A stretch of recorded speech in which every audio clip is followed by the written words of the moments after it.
Tonight on Q2, All in the Family. I've always wanted to do this from the moment I would come in and see all the TV screens with my dad when I was just visiting. I'll introduce you to our newest morning show anchor and how it's truly a full circle moment.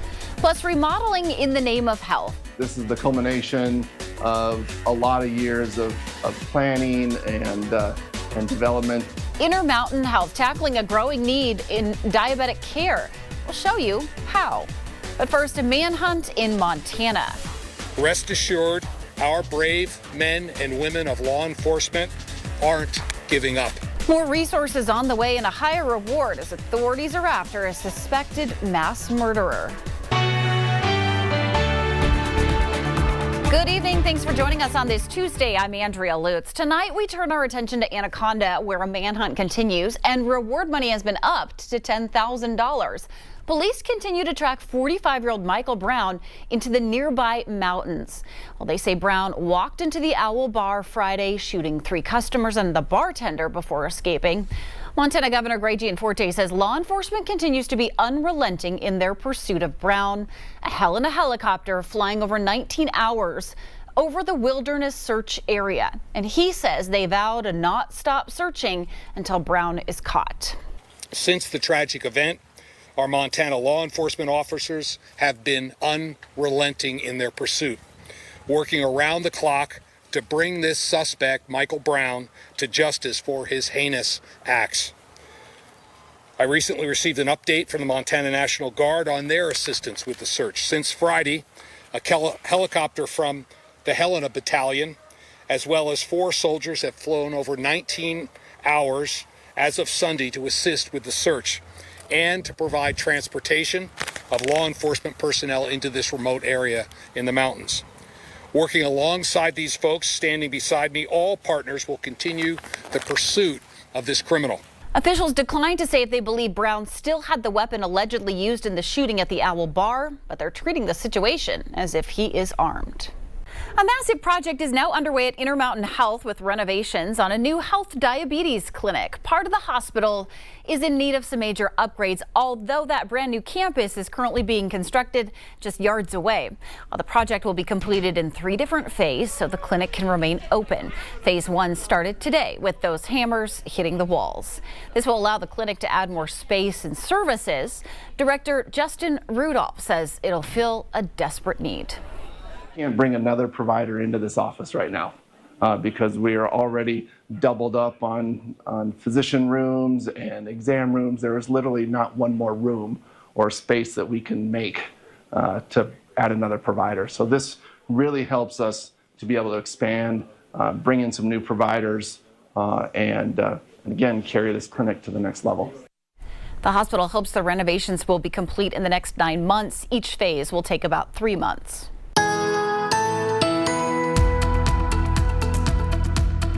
As we take a look out towards areas where we still have some thunderstorm activity, but most of this starting to move up away from Glasgow, Jordan area. There could still be a few isolated storms on the backside of this weather system, and we're watching areas to the north of Billings, but starting to see some clearing here as we start getting through the afternoon and evening. That's a nice change from the thunderstorms that we've been experiencing. It's not totally clear, though. There is some chance of at least some smoke. These light blue shaded areas don't show a whole lot close to the surface. So for the most part, we're going to see hazy skies and not see a huge effect on air quality. But we do have another weather system starting to move in that'll arrive by the time we start getting to Thursday. We're going to talk about that coming up.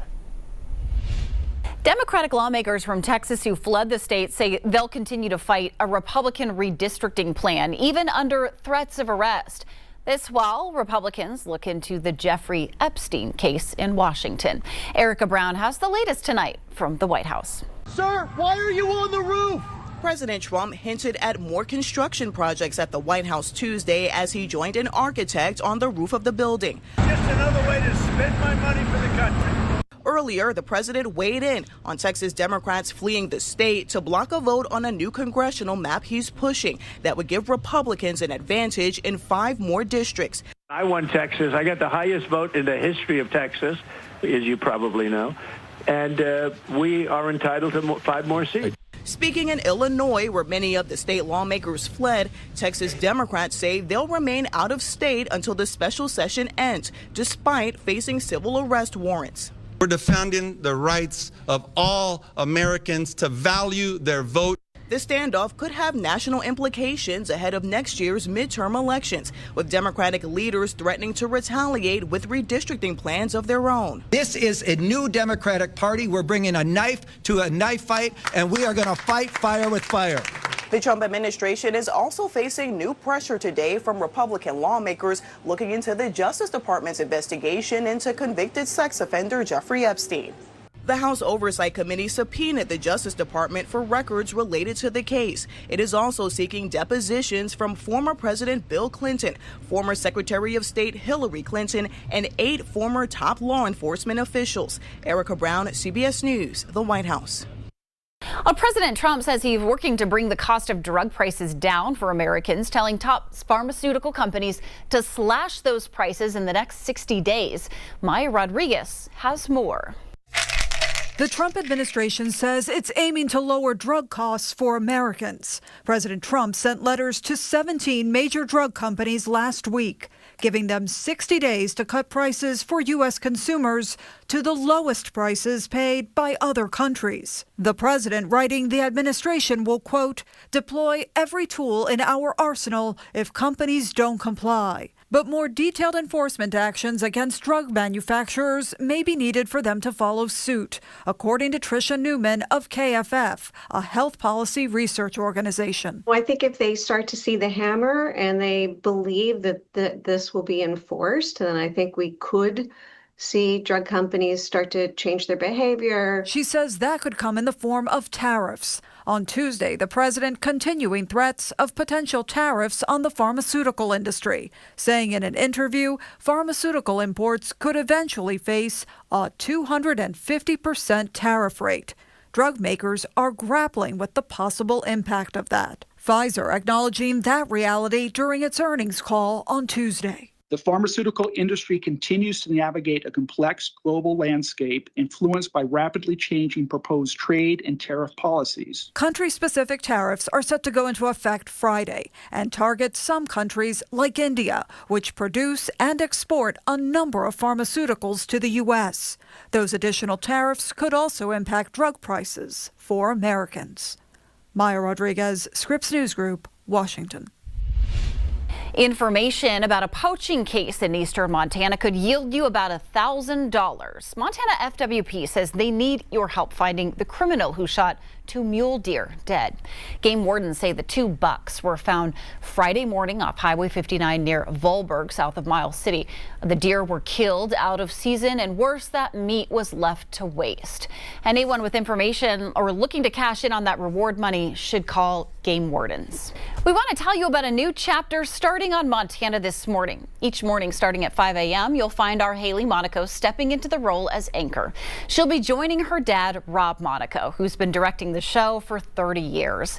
As I learned, it's a story about legacy and the early mornings that helped shape both of them. Stand by, ready on the floor. The time is 6:15. 10 away, stand by. And Montana this morning is live. I've always wanted to do this. This team awake before most alarms go off. I enjoy going to bed early. And now joining you each morning, Haley Monaco. I think it's kind of a thing of my childhood growing up. Growing up with a behind-the-scenes view to it all. Here we go. I've always wanted to do this from the moment I would come in and see all the TV screens with my dad when I was just visiting. Just feet away from the anchor desk, the man who raised her still guides her today. Rob Monaco started at KTVQ back in 1986.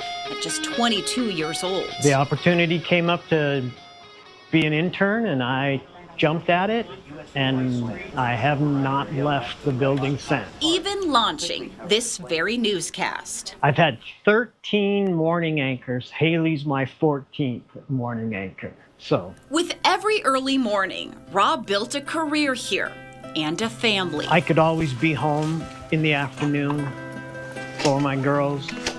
Pick them up from school, run errands, you know. He would pick me up from daycare. at 10 o'clock in the morning. So we would hang out all day. I basically experienced life through this station.